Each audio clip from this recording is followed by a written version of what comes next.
Fala galera, bem-vindos a mais um vídeo do Bravos Investidores, o canal do investidor da Brava Energia.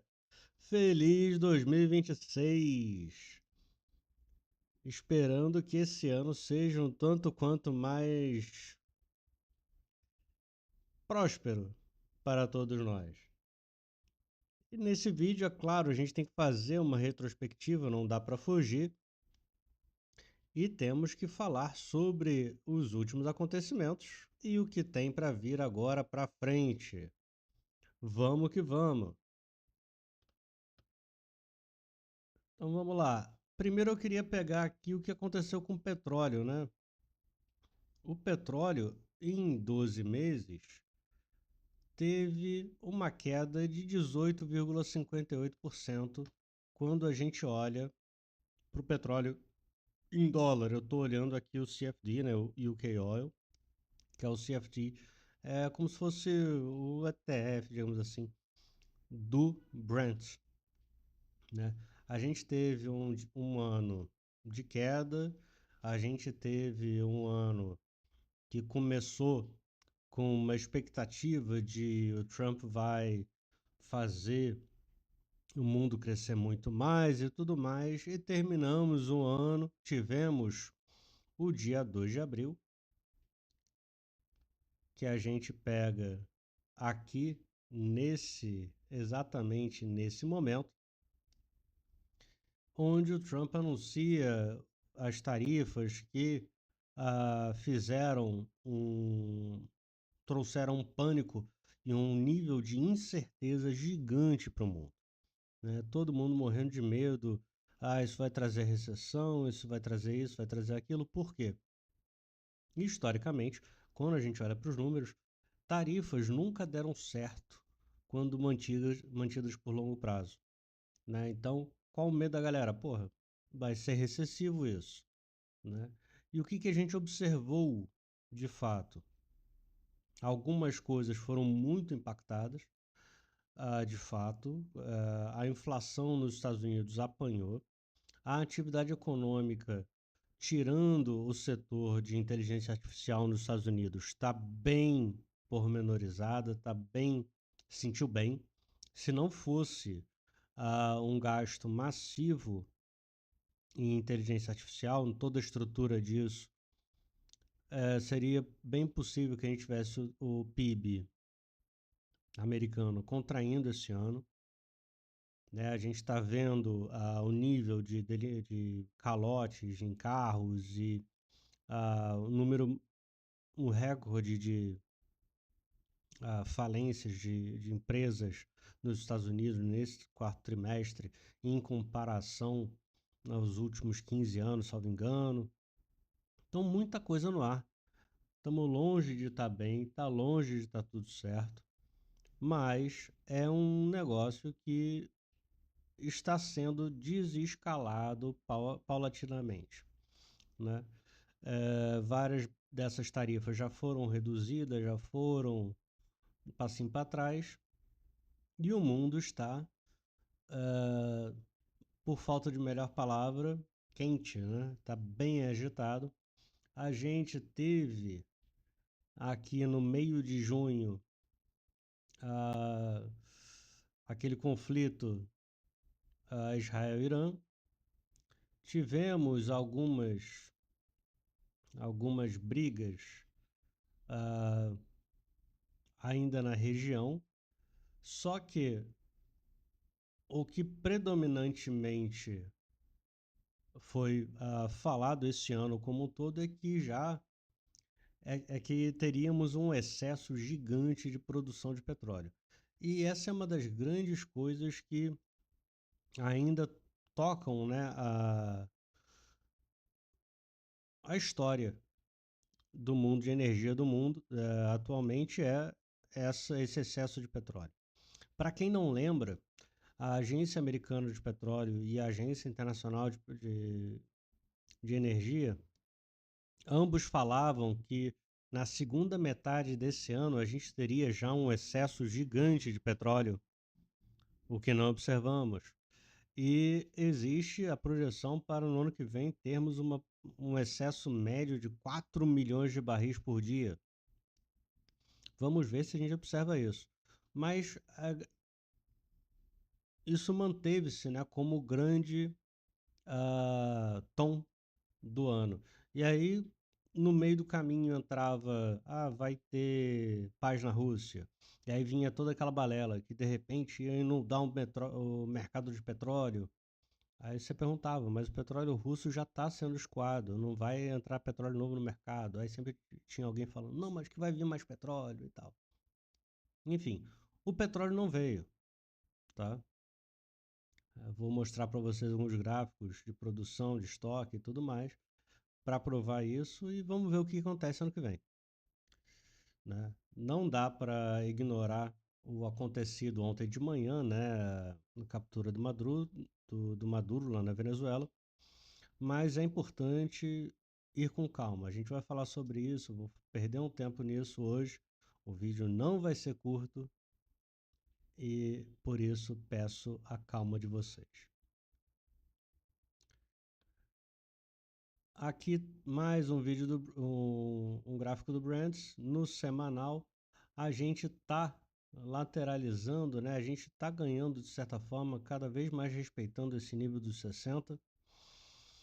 Tá com uma dificuldade de cair abaixo dos 50, por quê? Abaixo dos 60, porque quando ele cede muito, isso começa a impactar a produção, o pessoal começa a ver isso.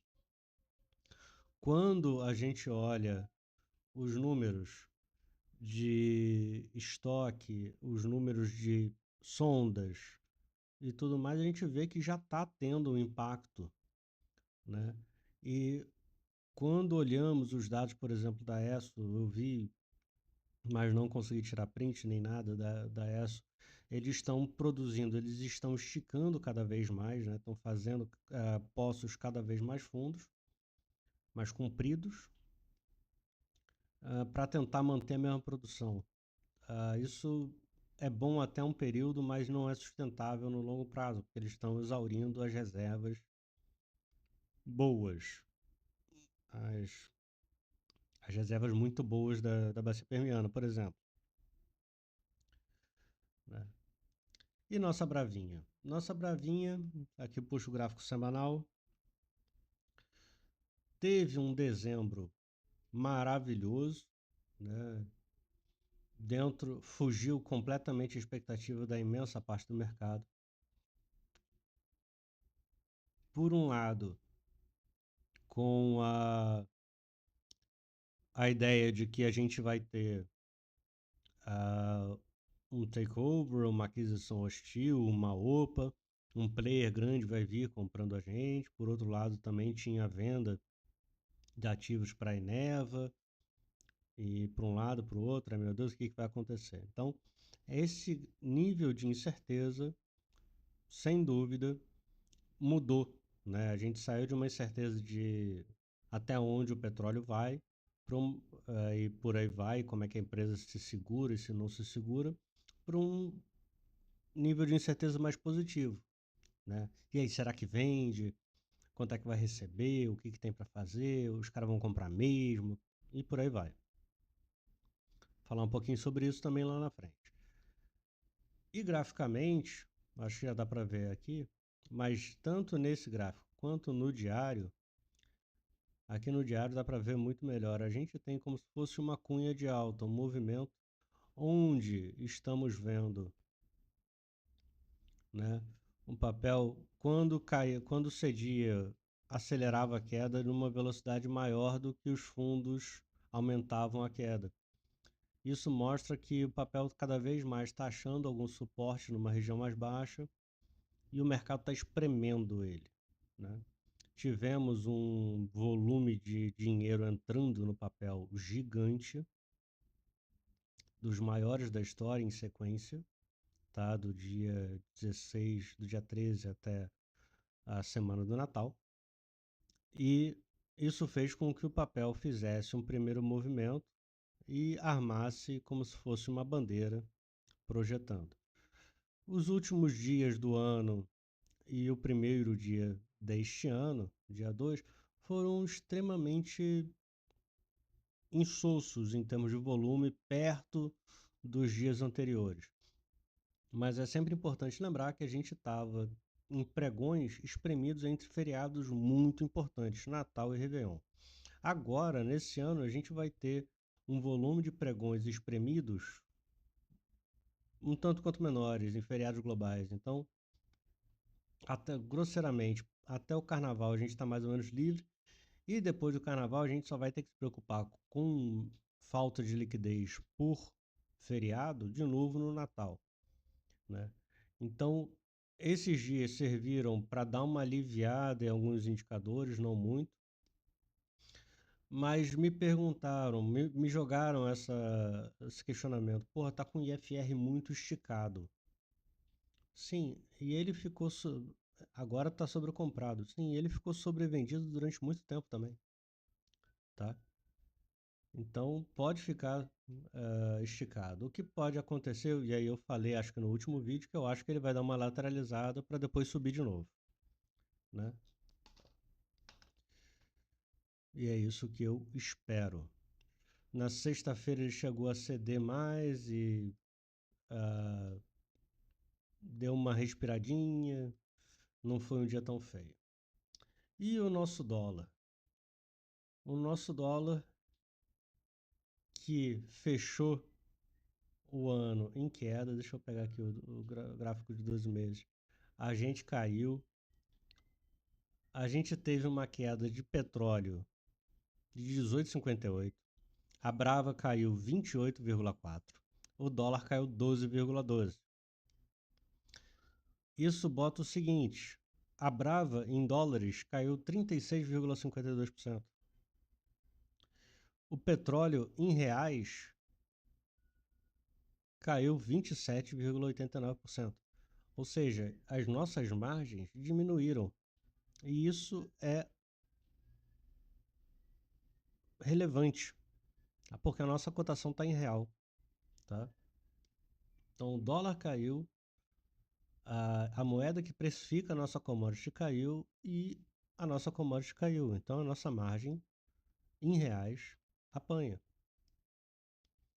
Mas quando a gente olha no mensal, a gente vê um início de alta que teve aquele estresse de janeiro, que o petróleo chegou em 6, o dólar chegou em 6,20 e depois ele voltou a ceder.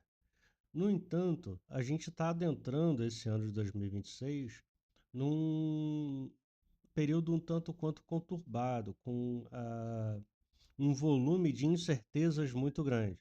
A gente tem as guerras não guerras lá fora, aqui dentro a gente tem brigas homéricas no Congresso rodando, a gente tem as questões que entre o judiciário, o executivo e o legislativo que ainda seguem muito quentes lá em Brasília. Tem a questão do master, o que vai ter de bafafá nisso, em cima disso. E, é claro, tem o processo eleitoral, que é relevante pra caramba para o que a gente pode ver para o ano que vem, para esse ano que entra, ano que vem e os próximos 5 anos, né? Vamos pensar que tem esse ano mais 4 para o próximo reinado. Então tem muita dúvida, tem muita incerteza, e geralmente quando há incerteza nesse nível, não é incomum a gente ter uma procura por segurança. Esse ano, a grande procura foi por ouro, por prata, e a gente observou uma série de outras commodities explodindo. Das commodities que não foram, a gente pode se abraçar nas de energia, nos hidrocarbonetos, né? Tanto o gás quanto o petróleo. Mas de resto, no geral, muita coisa foi. Por quê? E aí eu quero só perder esse tempinho para falar sobre tanto a prata quanto o ouro, um pouco do cobre, a platina foi, o urânio foi, e uma série de outras commodities foram. O que aconteceu? Qual é a história dessas commodities como um todo? A, a prata e o ouro, palladium, a platina, são commodities que muita gente entende. Na verdade, eu entendo também como commodities de dupla função. Uma, reserva de valor, tá? São metais preciosos. E outro, eles têm utilidades industriais relevantes. Então, quando a gente olha para os processadores, para essa coisa toda de IA, a gente tem um consumo altíssimo de prata e ouro nessa brincadeira. Tá? A gente, no esquema de metálicos dos carros, tanto elétricos quanto físicos, quanto combustível fóssil, uma série de outras utilidades de outros metais, como platino e paládio, em convertores catalíticos e tudo mais. Então, tem muita utilidade industrial nesses negócios também. Então, o que a gente observou na última década? Um volume cada vez menor de investimento em desenvolvimento de novos projetos de exploração mineral e muito também na questão de, ai meu Deus, vai vir a eletrificação e a demanda não vai mudar e tal, como é, uma mudança de visão do dólar. O dólar, uh, que antes era a moeda, a divisa de segurança plena, se desvalorizou ante uma série de moedas. E só que basicamente todas as moedas, todos os países e bancos centrais, melhor colocando, fizeram emissões massivas de dinheiro. O crescimento de base monetária no mundo foi surreal. Se a gente pegar os últimos 20 anos, foi de arrepiar. Foi horrível. O dinheiro, né, que a gente pode pensar como uma coisa fiduciária, ou seja, a gente tem fé que ele vale, uma vez que ele é emitido em volume muito grande, você começa a questionar se aquele dinheiro vale aquela mesma quantidade de ativos reais, ativos físicos. Né? Aqui no Brasil a gente tem uma experiência larga. Eu tenho 41, vou para os 42. Quem é mais velho do que eu lembra muito bem do período inflacionário no Brasil. A inflação nada mais é do que a perda do valor do dinheiro fiduciário ante os ativos reais, os ativos fixos, né, que a gente chama de hard assets em inglês. E o que se coloca para o próximo ano? Uma manutenção de uma série dessa expansão por parte de uma série de bancos centrais e tesouros internacionais que podem fazer com que a continuidade da escalada do preço desses metais e outras commodities sigam também, tá? Então é algo que temos que olhar o que vai acontecer e o que pode pegar a gente de contrapé.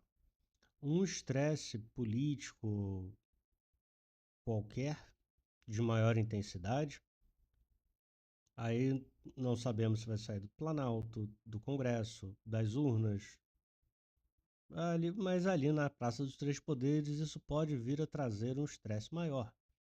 E aí voltamos a ter gente falando, petróleo é dólar a 7 no final do ano e tal. Eu acredito? Não. Pode ser? Pode. Tá? É, ontem, inclusive, numa discussão com a senhora, numa conversa, num debate, melhor colocando, com a senhora, minha senhora, eu estava tentando colocar que uma das coisas de exatas é que uma vez que você traçou o cenário, você bota na conta, fica fácil. O problema é que acertar o cenário é difícil pra caralho. Mas se você falar, vai acontecer, o cenário é esse, vai desenrolar isso, você consegue dizer o que vai acontecer no final do ano. O problema é que o número de variáveis para você acertar, para botar na tua conta, é infinito. Então é difícil pra caralho acertar qual o cenário que vai acontecer. né? E isso, inclusive, com a questão da Venezuela, que a gente vai falar daqui a pouco. Então, um dos cenários é de 7 dólares, 7 reais o dólar. Tem cenário até para 12 reais o dólar. Mas tem cenário de manutenção do dólar. Tem cenário de uma queda do dólar. Tem cenário de tudo. Escolha o seu cenário, tá? A grande questão é que, pra gente, pra Brava, $1 baixo no curto espaço de tempo é bom porque no balanço a nossa dívida fica menor, mas é ruim porque a nossa receita é dolarizada, né? Então, seria legal, bem legal, tá com dólar a 10, porque ia sobrar X dólares, e esse X dólares é muito mais real do que X dólares a 5. Enfim, não estou falando que o dólar vai para 10. Eu só estou dando exemplos estapafúrdios, né? Então, nesse ano a gente teve muita coisa no mundo que trouxeram a gente para onde estamos com um nível de incerteza muito maior do que estávamos no dia 4 de janeiro do ano passado. No ano passado, a gente tinha alguns cenários, o número de cenários era menor. Hoje, o nosso número de cenários é quase que infinito. Então, tudo fica mais difícil. Tanto eu botei no Twitter, acho que foi ontem, que o meu único chute era que tudo que fosse falado nas próximas 48 horas ia ser um monte de chute. Porque não dá para falar, a gente não sabe o que vai acontecer, acho que tem muita coisa acontecendo muito rápido. O noticiário tá surreal, tá? Não só na Venezuela, mas Coreia do Norte, Irã, China, Rússia, Europa, México, um pouco Brasil. Essas últimas 24 horas foram absolutamente intensas, né? Venezuela foi só a cerejinha no bolo. Então, tudo isso traz mais incerteza para frente, tá? Mas é importante olhar para trás e ver de onde a gente saiu. De onde a gente saiu? A gente terminou o ano passado com uma média de produção anual, e aí a gente tem que lembrar, né, que no quarto tri do ano passado a gente estava com todo o nosso offshore parado. Agora a história é diferente. A gente saiu de 56 mil médios do ano passado para 92 mil médios no último trimestre, e eu acho que a gente vai ficar nos 80 e poucos mil médios no quarto trimestre. Beleza, vamos ter com 80 e pouco, 81, 82 de produção média anual, que já é quase 30 mil barris a mais. É coisa pra caramba. É coisa pra caramba. Então, isso é muito importante olhar isso com calma, com tranquilidade e ver que sim, a empresa evoluiu. Operacionalmente, ela podia ter entregue mais? Sim. Eu tenho um vídeo aí que eu questionei um monte de coisa. A Atlanta podia estar em 50, podia estar 40 alto? Sim. Vai estar em 36. Papa-terra podia estar injetando, podia estar fazendo exercício? Podia, mas está rodando bem nos 20, estável. Onshore está redondinho. Então, esse tipo de coisa tem que ser levado em conta. Nesse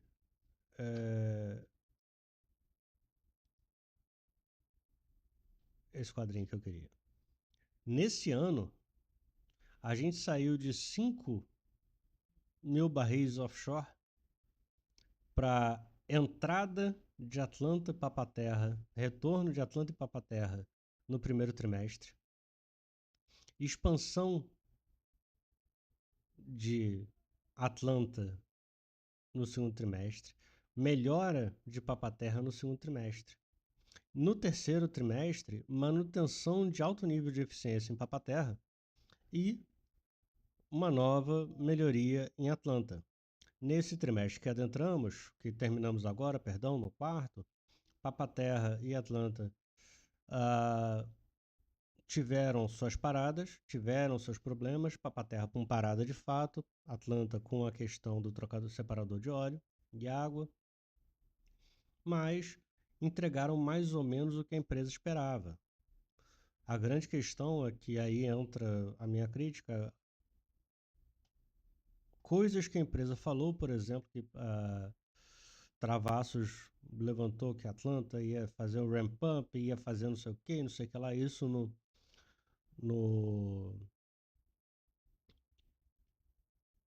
no call do terceiro trimestre, e não vimos isso.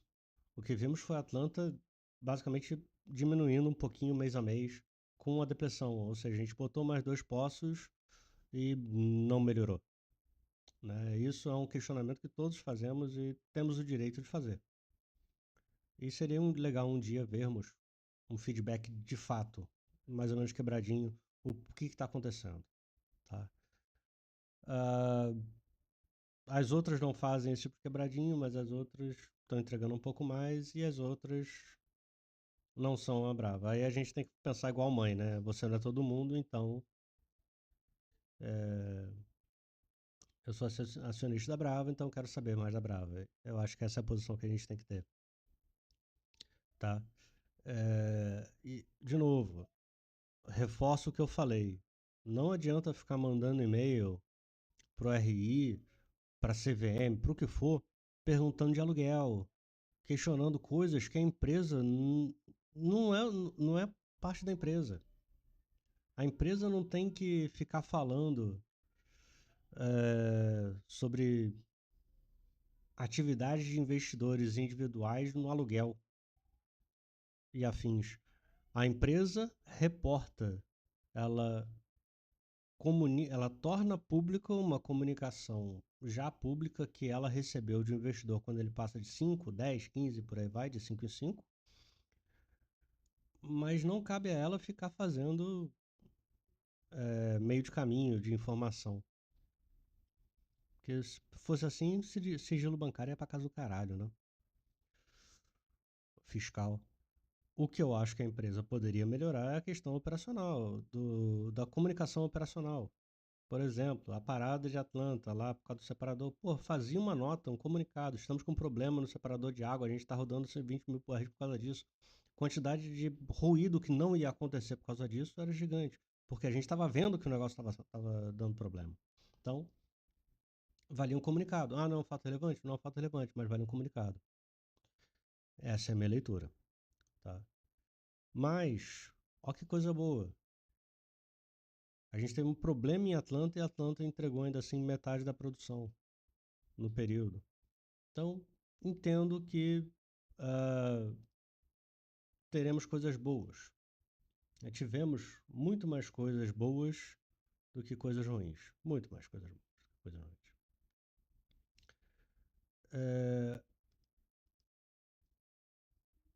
Milestones que chegamos nesse ano. Terminamos fase 1 de Atlanta. Papaterra rodando a mais de 85 de uptime, ou seja, atualmente está rodando acima de 90. Isso é fantástico. Chegamos no ápice de produção no terceiro trimestre, não vamos ter novo recorde no quarto trimestre, mas faz parte. Diminuímos lifting, otimizamos capex, diminuímos em 5% o custo da dívida. Isso é muito importante. Botamos para dentro o dinheiro do crédito de Atlanta. Fizemos várias coisinhas de comerciais novas. Reestruturamos diretoria, conselho e gerências e mais um monte de coisa. Então, a empresa está se tornando mais eficiente. Tá onde a gente queria? Não. Tá melhorando? Sim. Tem espaço para melhorar, sem dúvida. Duas das mudanças que a gente teve a saída no conselho de alguns players, né? O pessoal da Marra saiu e a gente teve troca de diretorias. Antigamente esse quadrinho tinha 5 cabeças, hoje temos 4. Por quê? Pedrão ocupava uma cadeira de diretor de novos negócios e coisas afins. A cadeira morreu. E o CFO, que antes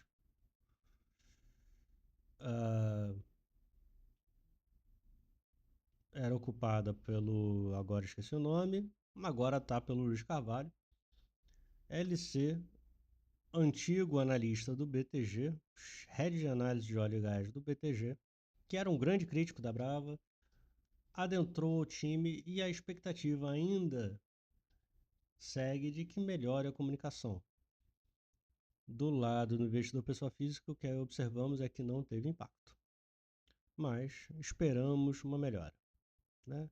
Manutenção do Décio e do Boeri como CEO e COO onshore, e Carlos Travassos assumiu no início do ano, né, a saída do Mastrangelo, ele assumiu como o cara do offshore. E eu ainda acredito que ele vai fazer de Papa Terra a coisa mais sexy da vida dele. Coisas interessantes, né? Outro dia tivemos um debate no grupo, num dos grupos que eu tô, que o Devalzinho postou uma notícia falando de um ataque novo às refinarias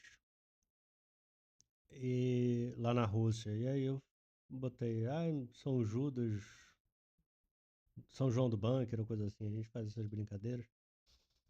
Meu São João do Bunker, nos proteja e tudo mais. Com todo respeito, não há intenção de ofender ninguém lá, inclusive é um negócio bem leve. Mas aí o Wellington falou, porra, mas isso pode ser bom, porque isso melhora a questão do spread das refinarias, vai ter menos refinaria no mundo e tudo mais, melhora. Eu falei, concordo com você, só que a nossa maior briga é o bunker. É o Very Low Sulfur Fuel Oil, que representa 58% das nossas vendas totais e 68% da nossa produção na refinaria. Esse é o bunker. E o que acontece? Quando há um ataque em refinaria, lá na Rússia e tal, o pessoal vai exatamente nas torres, na parte de refino mais de diesel, de gasolina, de nafta. E aí o que sobra? Sobra bunker, sobra óleos mais pesados, coisas menos legais. Isso inunda o nosso mercado, o mercado onde a gente está. E é por isso que a gente está a gente vive nos últimos 6 meses com um deságio gigante do bunker anti-Brent, tá? Essa é a grande questão que me dói. Só que qual a graça que eu estou vendo cada vez mais na refinaria? De fato, a refinaria está se tornando cada vez mais eficiente, e que antes ela fazia um negócio legalzinho, hoje ela está gerando um EBITDA bem legal por trimestre, tá? Então não dá para achar ruim a Clara Camarão de forma alguma. A nossa parte onshore, né, tem se mantido, tem se mostrado extremamente estável.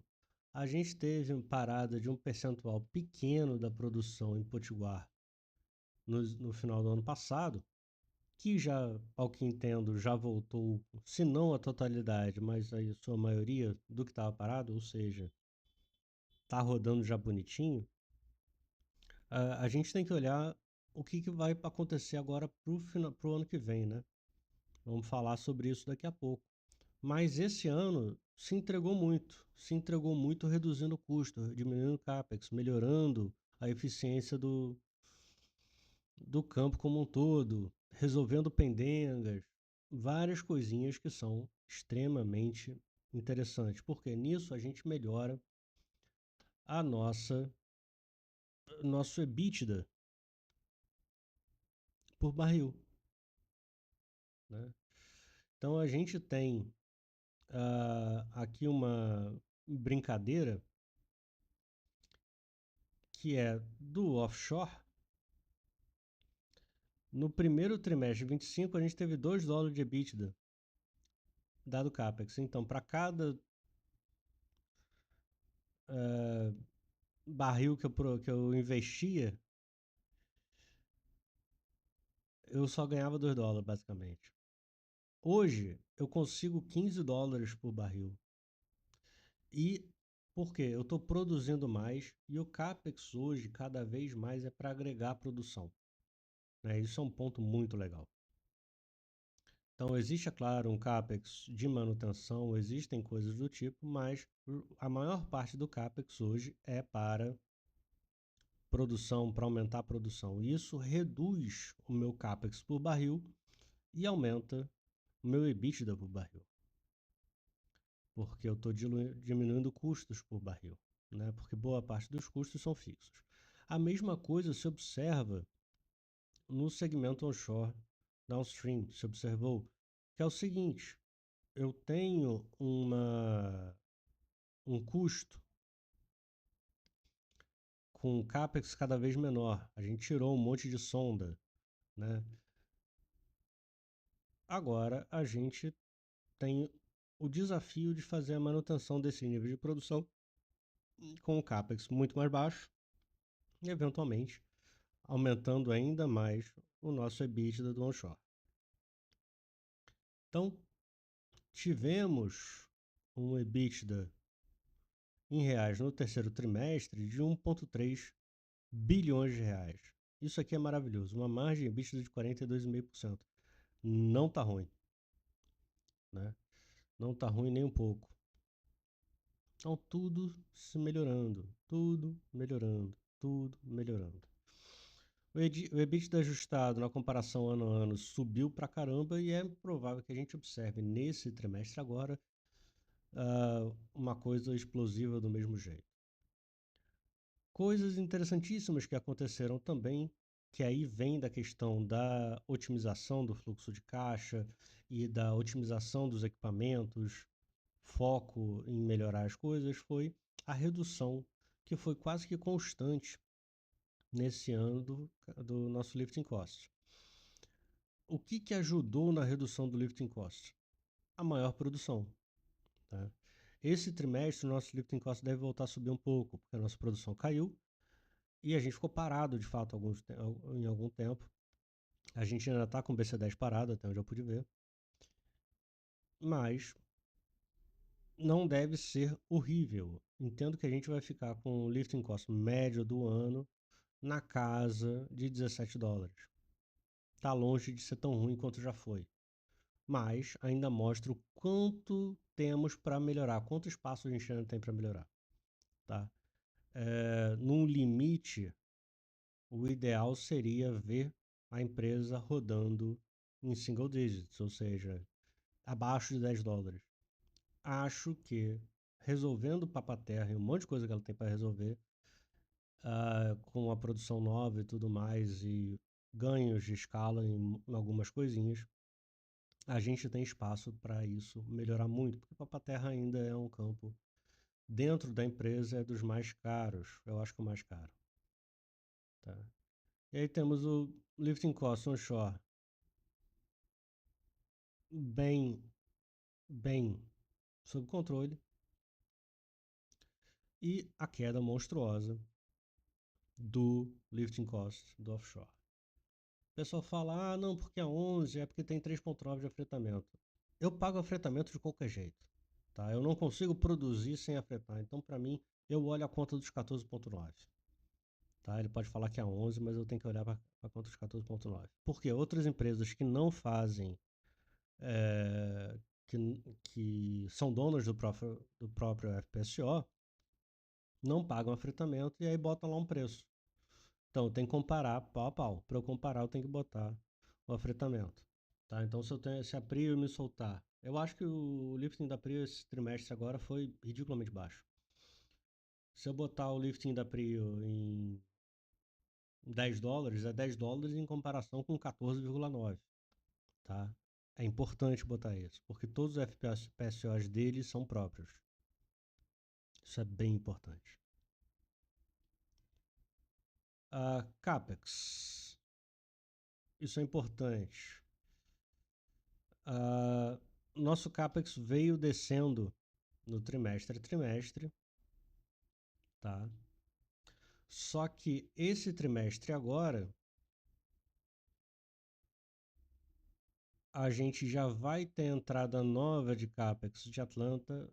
Entendo que também teremos uma antecipaçãozinha de CAPEX de Papaterra, tá? Além do CAPEX da manutenção da parada de Papaterra. Então, entendo que o CAPEX volta a subir, mas enquanto tivemos um CAPEX gigante no terceiro trimestre, bem grande no quarto trimestre do ano passado, entendo que a gente vai ficar na casa dos 100 e blau por trimestre esse ano. A gente entregando alguma coisa como 500 milhões de dólares de CAPEX esse ano. Beleza? Esse é um ponto importante. Dói menos, porque a gente vai estar com um CAPEX alto, mas também com a produção tudo rodando a princípio. O que a gente fez? A gente também pré-pagou debêntures caras, antecipou, refinanciou a nossa dívida maior. A gente fez um monte de coisinha legal, tá? O custo de médio da dívida desceu 0,6%, o que é bem legalzinho, é dinheiro, tá? Quando a gente está falando em bilhão de dólar que a gente deve 1,6 bilhões de dólares líquidos. Isso aqui dá grosseiramente uns 70 milhões de dólares ano. Eu aceito curto, tá?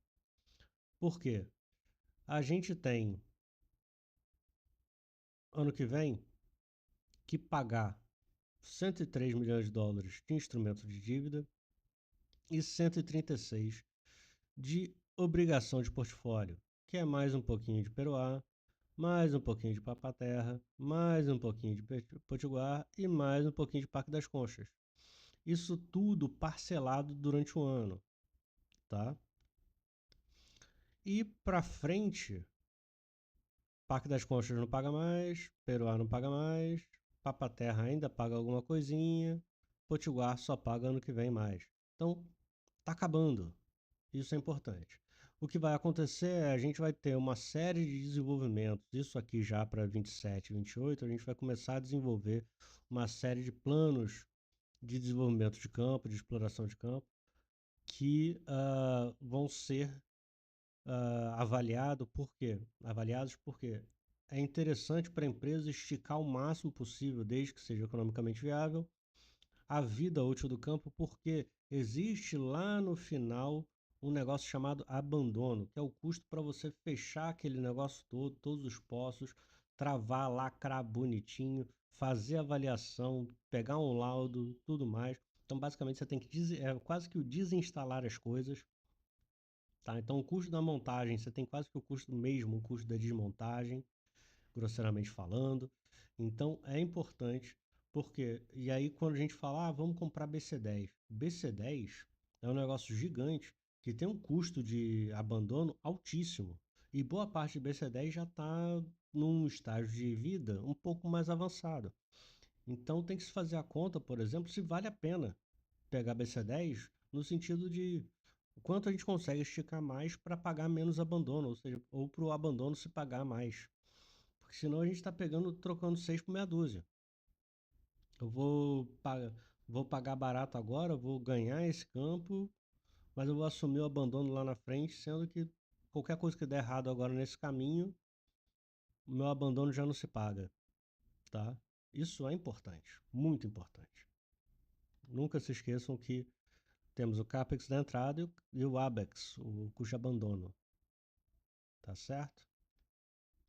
Por exemplo, a Petrojal, pagamos algumas centenas de milhões de dólares, acho que uma centena de milhões de dólares no abandono da Petrojal, e a Petrojal nem foi enterrada, ela só foi devolvida.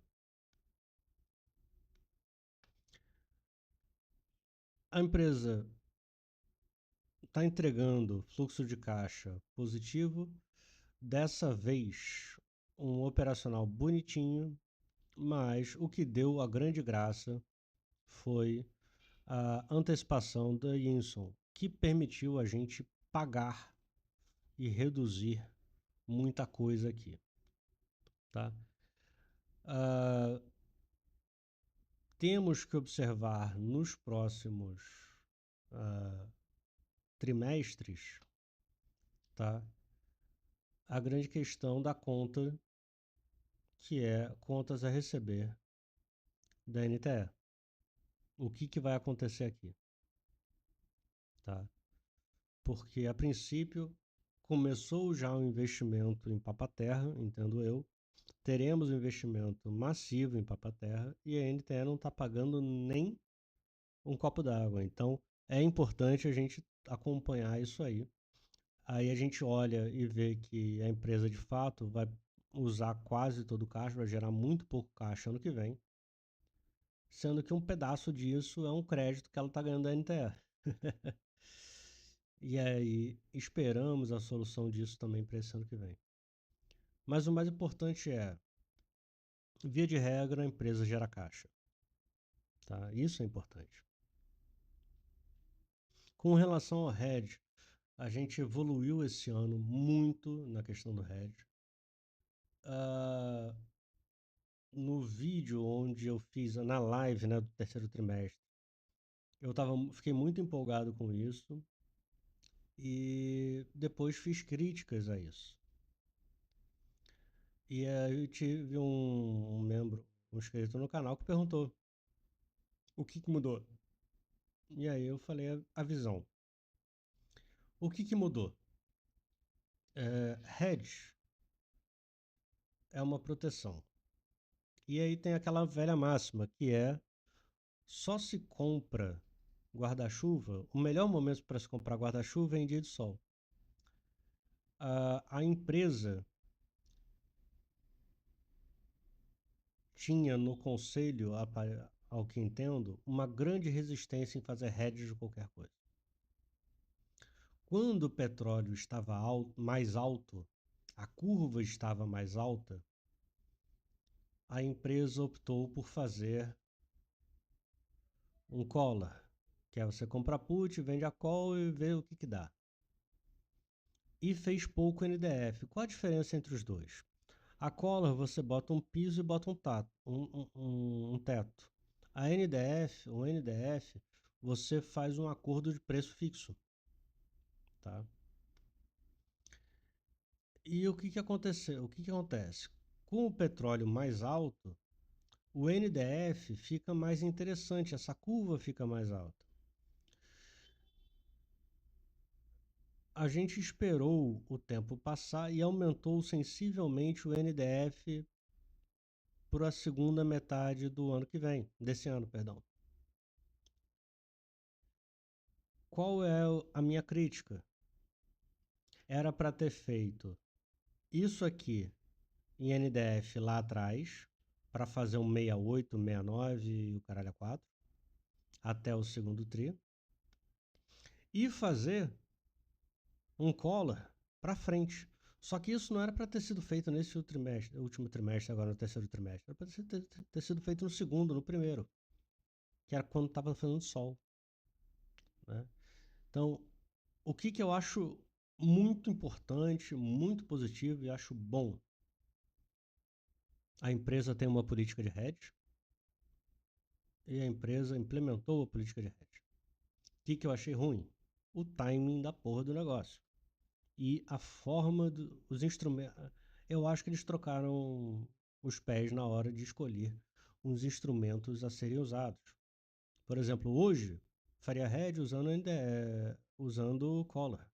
Não faria NDF de forma alguma.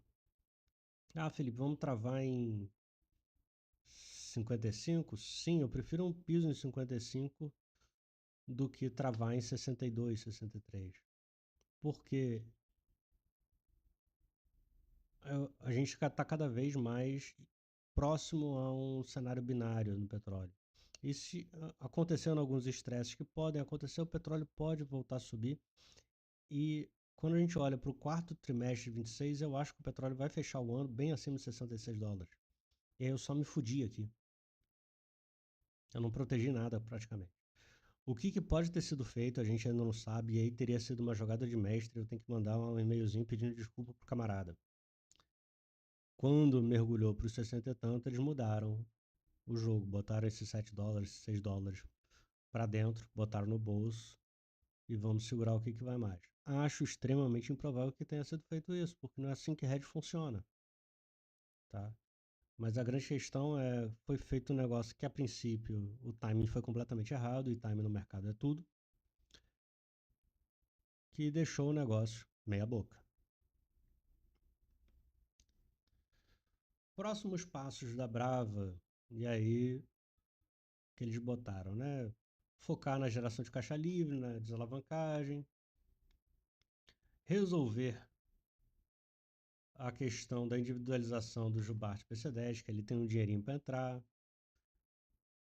destravar cada vez mais sinergias, e aí tem muita coisa tributária que pode ser ajustado, concluir o ajuste de Atlanta. Espero que tenha mais alguma coisa para ajustar em janeiro e fevereiro, porque se ficar nesses 36 vai ser uma grande frustração para todos os acionistas que esperavam, quando estava em 37 e 38, o ramp-up prometido pelo Travassos, que nunca veio. Né? O ramp-up então foi ficado de lado. Concluir a parada de Papa-Terra já fizemos, bonitinho, show, na data. Isso dependia da gente, a gente entregou bonitinho, sem vírgula nenhuma. Parque das Conchas não cabe mais, não tá nas nossas costas, mas ainda não voltou.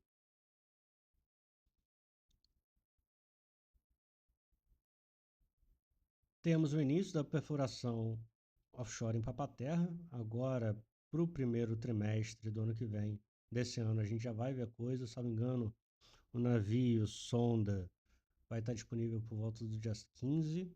Daqui a pouco eu volto a assinar lá a plataforma para acompanhar esses navios. E Atlanta começa em sequência, eles vão fazer a coisa sequencial, e aí isso aqui fica online no terceiro trimestre desse ano, para o quarto trimestre, e Atlanta no iníciozinho do ano que vem. Né? Então, o que eu estou olhando para a Brava em 2026? Eu quero saber o que vai acontecer com o Jubarte. Tem de 50 a 150 milhões de dólares a receber. Tem conta de tudo quanto é lado, tá? Acho que vai ficar mais ou menos no meio. Isso está em negociação ainda. Temos a NTE. Eu achava que já teria resolvido a NTE esse ano, mas muita mudança, muita coisa aconteceu, inclusive na diretoria. Né? Então, ficou para o ano que vem, ficou para esse ano, eu acho. Eu acho que vai sair o acordo antes da arbitragem. E acho que vem coisa boa. Tá? Eneva. Adentramos esse ano com a expectativa de vamos vender os ativos de gás para a Eneva ou não. Já falei, na minha leitura faz muito sentido para os dois lados. Temos a questão da eventual entrada de um player grande comprando ou eventualmente até tomando o controle. Não creio numa OPA, não creio no fechamento de capital, mas faz sentido porque a ação está descontada. As reservas estão baratas, você compra a reserva de graça praticamente hoje. Né? Então, uma entrada dessa seria a Ecopetrol. Um desses entrantes seria, eventualmente, a Ecopetrol. A gente tem a conclusão de 2 poços novos no terceiro trimestre em Papa-Terra. Espero a injeção de água em Papa-Terra. Rezo todo dia para que isso aconteça.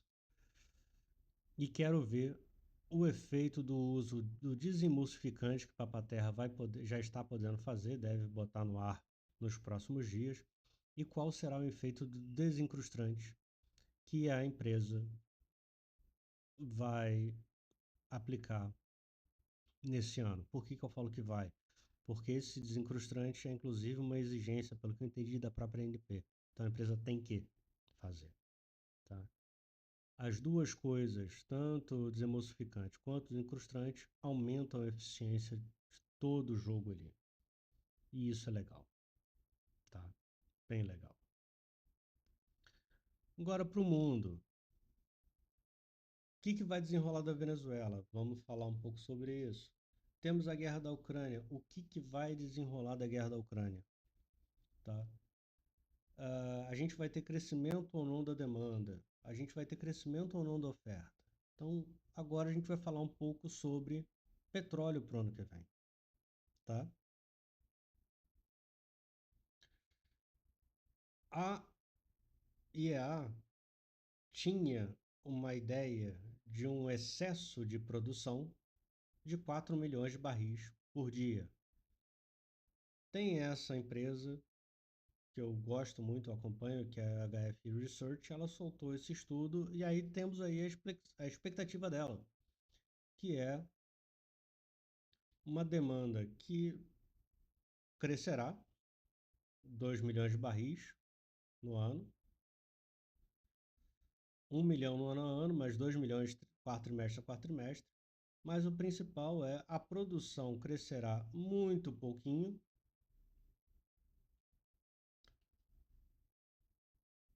e eventualmente parando de crescer fora da OPEP. Tá? Isso é muito importante. A produção fora da OPEP em queda, aonde onde provavelmente observaremos a maior queda de produção nas Américas. Ah, no Brasil? Não. Na Guiana? Não. Aonde? Nos Estados Unidos, tá? E essa produção pode cair de maneira mais acelerada ou menos acelerada, dependendo do nível do petróleo.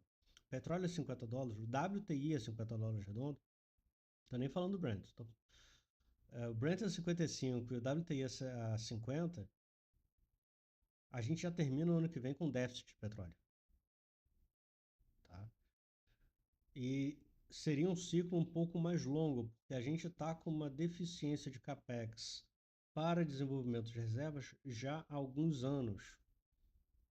Tá? Hoje o que a gente tem, que entrou esse ano, está entrando no início do ano que vem, é o final de ciclo de capex que foi iniciado há um tempo atrás. Beleza?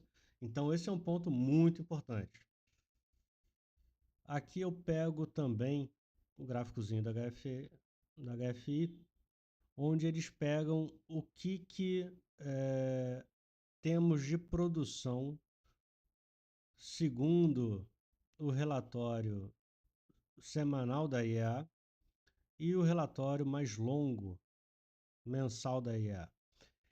E no mês a mês, a gente nota que um relatório mais firme, que é o mensal, tem rodado ou em linha ou abaixo da IEA. E a projeção para o final do ano, de fato, é de um nível já abaixo. A gente chegou a ter quase 14,5 milhões de barris sendo produzidos nos Estados Unidos nos idos de setembro, início de outubro, e hoje estamos na casa de 13,600, 13,700, alguns dizem 13,500 também. Ou seja, já tivemos uma primeira correção e nem começou. Tá? Isso aqui é só o fim do ciclo de investimento. Ainda nem tivemos o não investimento, que já está começando.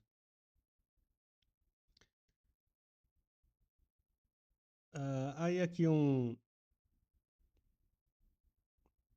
uma nota sobre Venezuela, né, que os caras falaram que falou o seguinte, olha, para o nosso modelo de oferta e demanda,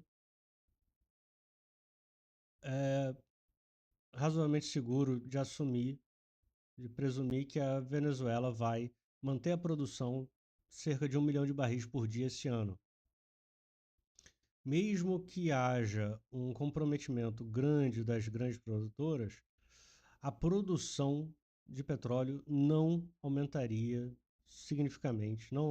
significativamente esse ano. Então, se você está perguntando como essas notícias da Venezuela impactam oferta e demanda esse ano, a princípio a resposta é nada. tenho um ponto para botar aí, tá? Agora falando um pouco de Venezuela. Saiu o Maduro. Maduro caiu. Beleza, tá preso lá com a mulher dele, estão lá em Nova York, curtindo um fresquinho.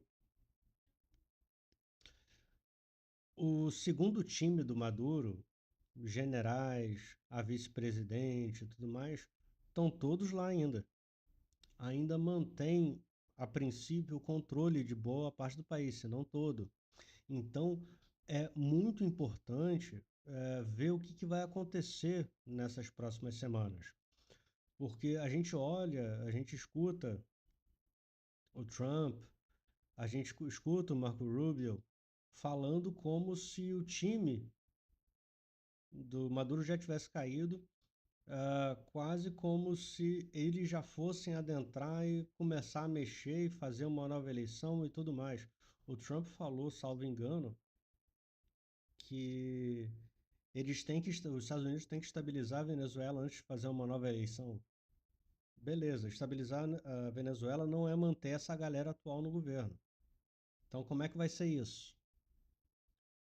Esse é o ponto mais crítico na minha leitura. Esse é o ponto mais difícil a ser resolvido. Porque essa galera, não, se seguir muito mais, repressão aumenta, protestos aumentam, a gente vai ter um risco grande de choques entre as forças de segurança, as forças do governo, né, os paramilitares e a população em geral. Então isso pode piorar, pode ficar mais acalorado, porque, via de regra, uma transição é rei morto, rei posto. Vacância de poder é algo muito perigoso, tá? Na história da humanidade.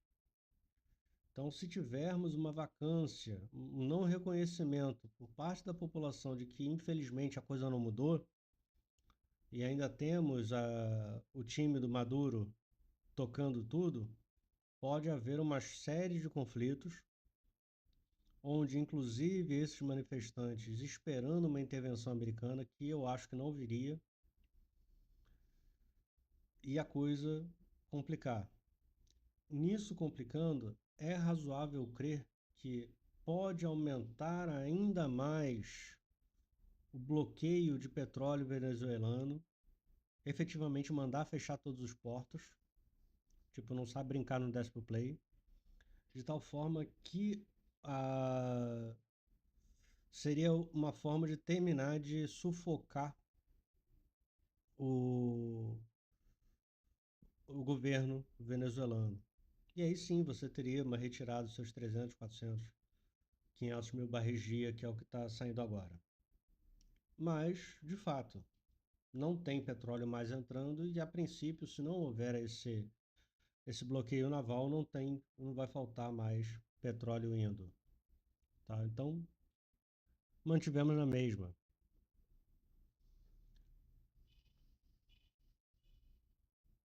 E o mercado está falando isso também. Tá? Isso aqui é uma manutenção, a continha que é o contrato do spread. É o spread entre o contrato mais curto e o contrato um pouquinho mais longo. O segundo contrato, o primeiro contrato, o segundo contrato, antes do spread, do Brent. O que está falando aqui para gente? Se tivesse uma expectativa de uma enchente de petróleo, esse negócio estaria aqui embaixo. Se houvesse uma expectativa de uma falta de petróleo muito grande, esse negócio estaria aqui em cima. No entanto, não é o que observamos. Tá? O petróleo está num leve backwardation, não está em contango grande, não está em backwardation grande, o mercado está paradão. De certa forma, que o mercado está dizendo para a IEA, para a AIE e para qualquer sopa de letrinha a mais, que eles não estão acreditando na ideia de um excesso tão gigantesco assim de oferta de petróleo no ano que vem. Haverá um excesso? Possível. Vai ser tão grande assim? Improvável. É isso que o mercado está dizendo, é isso que essa figura diz para gente. Tá? E o que a gente vê para confirmar ainda mais essa ideia? A gente está chegando no fim, a gente chegou no fim de dezembro com estoques de petróleo em níveis um tanto quanto confortáveis nos Estados Unidos e no resto do mundo. Não temos excesso de estoque de petróleo. Temos algum nível de petróleo na água ainda, mas já deve começar a ceder já no início de janeiro. Mas não estamos observando níveis elevados de estoque de petróleo comerciais no mundo. A gente tem alguma coisa maior nas reservas estratégicas chinesas, ainda falta um monte nas reservas estratégicas americanas e temos que olhar as reservas comerciais do mundo, que estão bem calminhas. De tal forma que, pela perspectiva de uma contação de barris, da contabilidade de barris, está cada vez mais difícil fazer o argumento de que o mercado global de petróleo está vastamente sobreabastecido.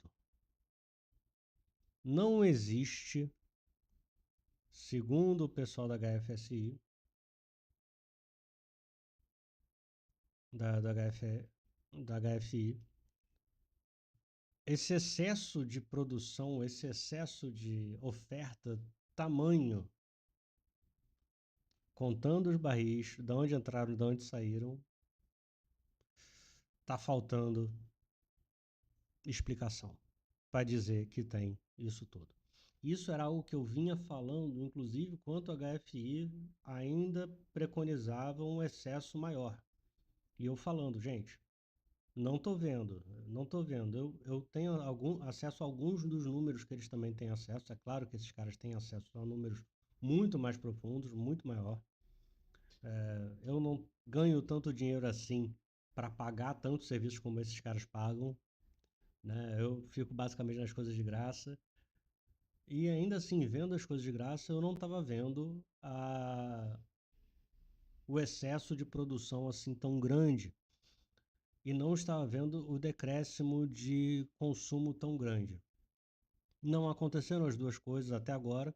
E o pessoal está começando a fazer igual aquele cara que fez a Arca de Noé na virada do ano, lá na África, eu não me lembro qual país. Mas um cara pegou o dinheiro de todo mundo para construir a porra da Arca de Noé porque ia ter um dilúvio. Aí chegou a virada do ano, não teve a porra do dilúvio, o cara queimou a arca e falou que não, errou o ano, vai ser ano que vem, me dá mais dinheiro. Essa é a história do petróleo, a arca do petróleo. É o dilúvio do petróleo que o pessoal tá esperando. Pode ser que aconteça, eu acho que vem uma chuva, não um dilúvio. E aí, entendo, e aí vem inclusive minha crítica com relação ao time do hedge, o instrumento utilizado para o segundo semestre desse ano, que é, eu acho que no carnaval ninguém já vai estar fazendo conta diferente, tá? E eu vou estar atualizando a conta aqui com vocês. Tenho certeza disso. Uh, uma ideia legal aqui para mostrar para vocês que é o WTI ajustado pela inflação, tá? Todo mundo usa o, o TradingView, né? É engraçado porque é pelo jeito que a gente olha isso. Então, basicamente a gente está na mesma faixa de preço que estava na década de 90. Tal, a gente teve uma queda muito grande na Covid, mas estamos no limite, perto do piso histórico, tá? Da inflação. E aí, tem um negócio muito legal, que é a projeção desses caras da HF com relação ao que vai ser a produção americana para o ano que vem e para os próximos, e até um pouco de 2027. Eles falam o seguinte: se o WTI se mantiver em 60, cai um pouco até o final do ano que vem, cai da casa de 13,5 para 13 baixo e depois sobe. Mas, havendo uma manutenção de preço de WTI para perto de 50, a gente sai de um nível próximo a 13,5, 13,750, para 12 baixo, tá? A gente está falando de quase 2 milhões de barris, 1,5 milhão de barris a menos até o fim do ano que vem, mantidos até outubro. E aí é um Deus nos acuda, que em 27 vai faltar petróleo, vai estar todo mundo desistindo, tá? Então esse é um ponto que eu acho, que eu venho chamar a atenção de todo mundo. Esse cenário aqui é extremamente disruptivo. Outro número que todo mundo olha também, e eu achei legal mostrar isso, é o quão barato. Antigamente o pessoal estava falando muito do ouro, o ouro foi tanto que deixou de fazer sentido, e hoje temos aqui de novo o petróleo sobre a prata. Nunca antes na história deste país o petróleo valeu tão pouco perante a prata. Hoje, uma onça de prata paga e sobra um barril de petróleo. Tem um troco. Então, é um negócio que historicamente esteve mais alto e está tão deslocado que hoje está virtualmente de graça. Qual a leitura desse gráfico? Não é só o petróleo ante a prata, não é só o petróleo ante o ouro. É o petróleo ante os outros ativos físicos. Tá? Se há uma procura por prata, por ouro, por platina, por paládio, por urânio. Urânio nem tanto, que urânio é realmente mais para energia, mas também está tendo uma procura e vai faltar urânio. Já está começando a faltar. Mas quando a gente olha hard assets, ativos físicos, são uma proteção contra a inflação, contra a perda de poder de compra do dinheiro fiduciário. Então é razoável crer que a imensa maioria dos ativos físicos podem ser usados não só para outras coisas, mas também para reserva de valor. Não é o caso do petróleo, porque é difícil estocar petróleo, é caro estocar petróleo. Mas não deixa de ser comparável, não deixa de chamar atenção, não deixa de ser algo que temos que observar. O que seria normal? Um petróleo na casa de 1,5, entre 1,5 e 2,5 onça de prata. Para o petróleo fazer isso, ele tem que multiplicar algumas vezes de preço. E isso traria um estresse gigante no mundo. Então tem coisas muito complicadas, não é um cenário limpo, não é um cenário claro, tá?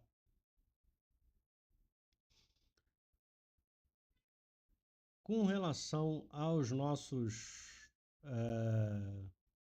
contratos futuros, nunca antes na história deste país, tirando o passado recente, a gente teve tanta gente short, a gente tem o maior nível de short acumulado na história. Tem mais milhões de barris de petróleo, a gente está com está na casa de 800 milhões de barris de petróleo short líquido.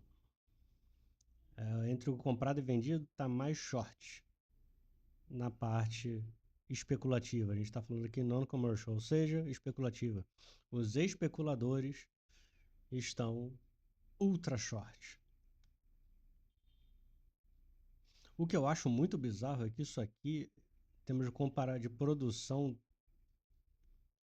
Se der algum espirro na produção do mundo, isso aqui muda de uma velocidade que fudeu todo mundo. E o que observa-se?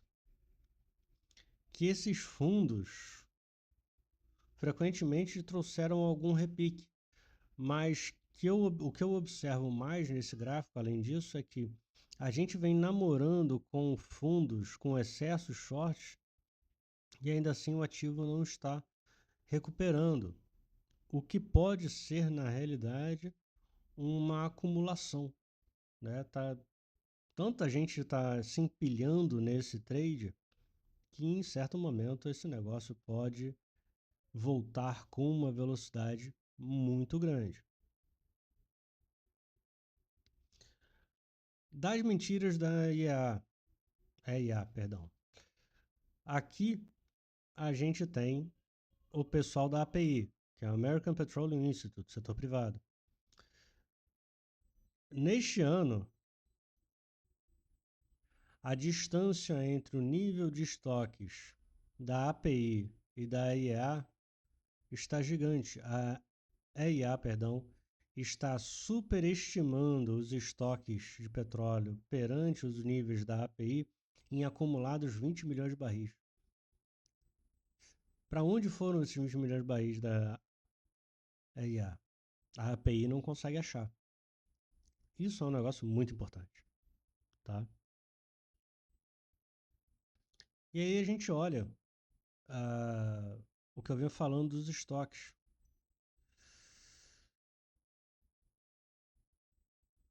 Os nossos níveis de estoques no mundo comerciais estão no chão. A gente chegou a ter 70 milhões, 70 dias de estoque. Hoje a gente tem 60 dias de estoque, é mínimo, perto da mínima histórica. A Europa chegou a ter 90, estamos com 70. Ásia e Oceania chegaram a ter 60, estamos com 50. O geral da OECD, a gente chegou a ter 80, estamos com 60. Isso é dias de estoque, tá? E quando observamos dias de consumo estocados, e quando a gente observa o nível de estoque efetivo, milhões de barris, a gente percebe que não mudou nada, a gente continua em níveis relativamente baixos, que a gente pensar que a gente tem ali milhões e milhões de barris de petróleo na água sobrando, meio que volta para cá, ou seja, não tem esse excesso tão grande assim. E eu vou voltar até mostrarem esse tipo de dado, eu vou continuar vindo bater nos dados que são públicos. Né? Os dados públicos nos mostram que os estoques não estão altos. Agora, voltando um pouco para a Venezuela. Uma coisa que eu acho muito importante, muito importante, é entender o que é Venezuela, né? Todo mundo está olhando só para o petróleo, todo mundo está olhando, o Trump que é o petróleo venezuelano. Não, é mais barato, é mais politicamente estável e já está com a infraestrutura pronta comprar petróleo canadense. Ponto. Tá? Que é o heavy oil por heavy oil, extra heavy com extra heavy. Então, o Trump mesmo falou, eu vou vender isso para o resto do mundo. Só que na década de 90, as empresas americanas começaram a investir pesado aí e Chaves e depois Maduro terminaram de expropriar as empresas americanas. Então os americanos acham, vivem pela regra de que essas empresas e esse petróleo é deles, tá? Então, por exemplo, a ConocoPhillips foi uma das grandes prejudicadas. Pode dar um gás aí. Só que qual é o grande problema? Aqui é petróleo e não é muito ruim, tá? Aqui é petróleo e é muito ruim. Dos 300 bilhões de barris, 200 de alguma coisa estão aqui. Dessas refinarias aqui, duas ou dessas três, salvo engano, são centros de melhora de petróleo, upgrading, para conseguir ser algum. Ele tem que melhorar para deixar de ser ruim, para deixar de ser muito ruim, para ficar só ruim, tá? Então é um petróleo que o lifting pode até ser barato, o que não é. Pode ser até fácil, o que não é. Pode ter uma taxa de recuperabilidade, o que não tem. Mas ele ainda tem que passar por um processo químico, termoquímico de melhora. Ele tem que tirar um pouco de impurezas e ele precisa de um processo termoquímico para, inclusive, quebrar um pouco as cadeias, porque é um petróleo que está muito mais ligado ao piche, ao asfalto, do que a uma gasolina. Então ele tem que quebrar essas cadeias de hidrocarbono para fazer esse negócio funcionar, tá? Então tem esse custo, e esse custo é alto. O custo do lifting do Canadá é baixíssimo do oil sands. O custo final do petróleo não é baixíssimo. por causa desse upgrade, tá? A mesma coisa a gente tem na Venezuela. E na Venezuela não tem mão de obra sobrando, não tem peças sobressalentes sobrando, tem 20 anos de abandono, tem 15 anos de canibalização de estoques e de peças e tudo mais para manter o pouco da infraestrutura funcionando. Então, não acho de fato que veremos petróleo de Caracas tão cedo. Nada novo. Mas, então, por que o Trump resolveu invadir lá o negócio e brigar com o Maduro? Foi porque o Maduro vendia petróleo? Tá vendendo droga? Vendendo isso, vendendo aquilo? Não, não foi isso. O que eu entendo? E é o meu entendimento, tá? O que eu li, o que eu estudei e o que eu já conhecia. A Venezuela, mal ou bem, era um grande player, era quase que o banco dos BRICS em geocoisas, né? Tirando a Rússia, Venezuela, grande player de petróleo, junto com o Brasil, só que o Brasil exporta relativamente pouco porque consome muito do que produz. Então, Venezuela seria um player grande para exportar petróleo. A Venezuela ajuda o Irã a fazer coisas, ajuda a pagar a conta do Irã na troca do petróleo. A Venezuela vende petróleo para a China barato. A Venezuela, no último ano, o grande player comprador de petróleo venezuelano foi a China. Isso posto, quando a gente olha para a Venezuela, a gente tem que olhar o resto das coisas. A Venezuela tem bastante ouro, tem bastante minério de ferro, tem bastante bauxita, que é o minério de alumínio, que faz o alumínio. Né? Você pega a bauxita, refina a bauxita, transforma ela em alumina, transfere a alumina em alumínio. Você tem níquel, você tem cobre e você tem um minério de tântalo. Que porra é essa, Felipe? Tântalo é o que faz boa parte das uh,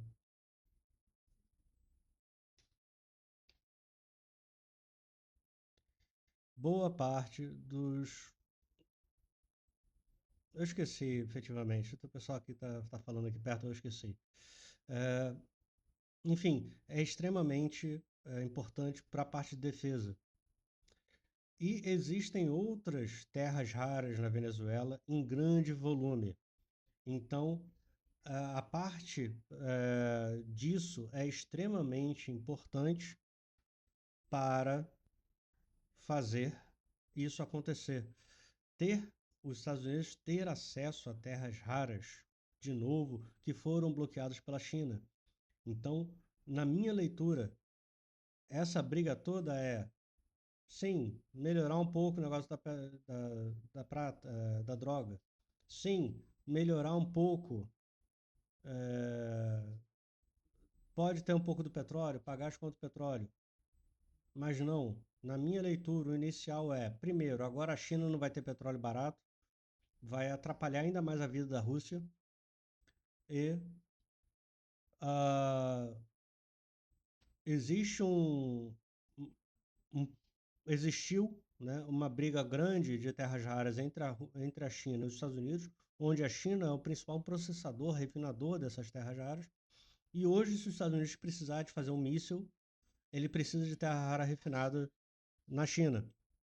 Então, ele pegar reservas de terra rara em outros lugares do mundo diminui o risco estratégico militar dos Estados Unidos.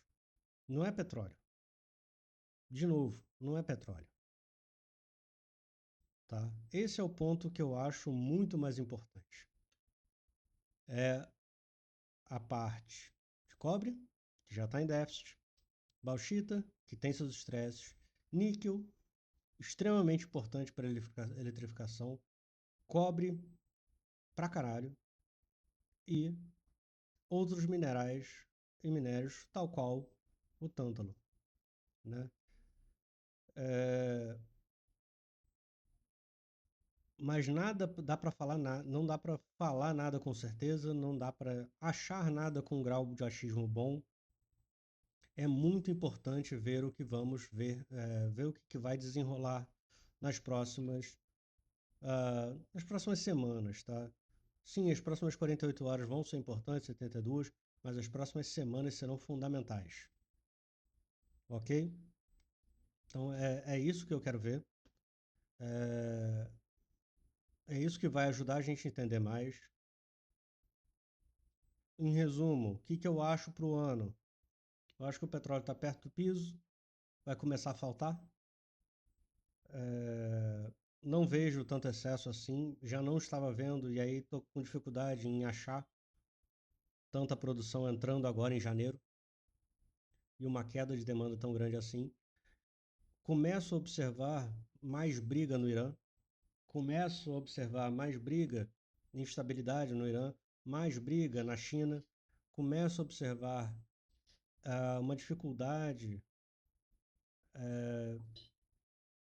na, nas Arábias ali, no Iêmen. A Arábia Saudita e os Emirados Árabes tiveram uma série de desencontros, brigaram ali um pouco, mas não teve guerra, só desacordos.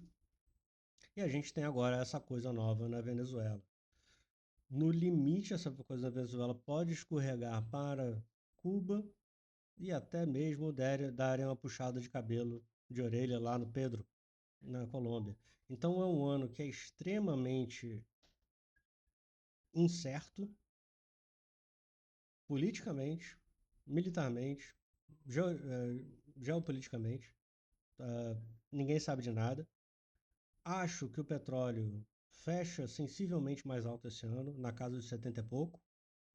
Tá? WTI no 60 e alto, Brent 70 e pouco. E a não ser que tenha uma guerra muito grande. Se tiver uma guerra muito grande, aí todas as contas vão ter que mudar. Né?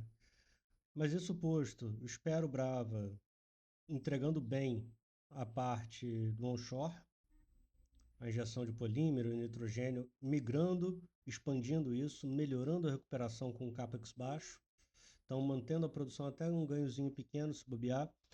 Quero ver Papa-Terra injetando água, quero ver a conclusão dos poços em Papa-Terra, de tal forma que a gente consiga entregar a produção final do ano no mesmo nível da produção desse ano. Parece loucura, mas a gente tem declínios tanto em Papa-Terra quanto em Atlanta, que são dois campos grandes. Então, no final do ano a gente dá um gás e começa 2027 porrando, tá? Isso independente de NTE. Se NTE entrar, Papa-Terra dá um gás maior e eu acho que aí Travassos vai mostrar para o que vem. Beleza? Então valeu, galera.